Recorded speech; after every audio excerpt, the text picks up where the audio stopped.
Hi, everyone.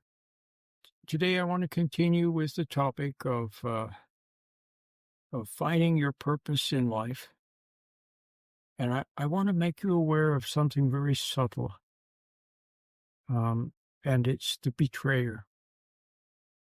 There's a spirit of betrayal in the land. You see it everywhere.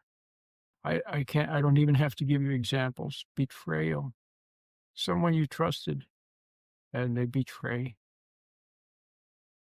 for some personal gain or who knows, resentment, whatever reason they give themselves. But I want you to see what is behind it. It's the betrayer is behind it. And the betrayer is always there. And I'll give you a couple of little examples. Let's say you're working someplace. It's a good job. It's honest work. It's fulfilling work. And your boss is a good boss. And you're doing something that makes a good contribution to society. But maybe another employee is getting a little more money than you, and you resent the fact that they're getting more money. Or maybe one day your boss forgets to tell you that you're doing a good job and instead says, "Hey, how come you messed that up?" And you resent it. And then there's a possibility of going to work for someone else. And you get a little bit of excitement out of the idea of betraying your coworkers and your boss. The idea of showing them.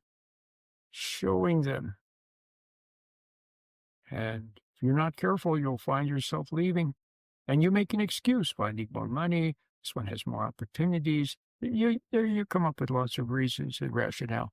But the motivator was the betrayer in your mind.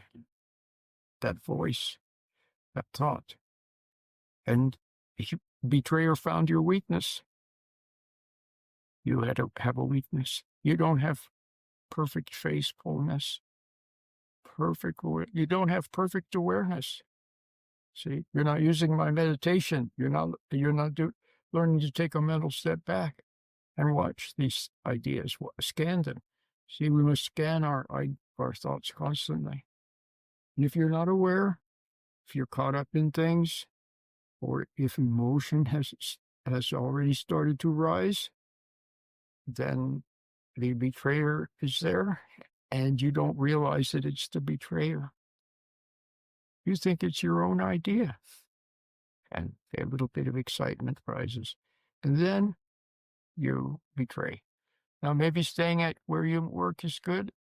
Maybe going somewhere else would be good, but you have to watch for your motivation and the source of that idea. See, normally, as we go through life, if we're doing things according to God's plan, one thing just sort of leads to another. You don't go one way, and then a door opens, and you go that way. And something comes along, and it makes sense. And you don't have to run it through your intellect and come up. See, if you need to justify something or excuse something, then it can't be right.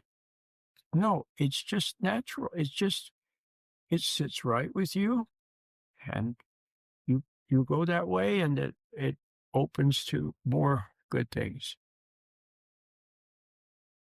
And sometimes the way the Lord does things, it doesn't seem like things are working out.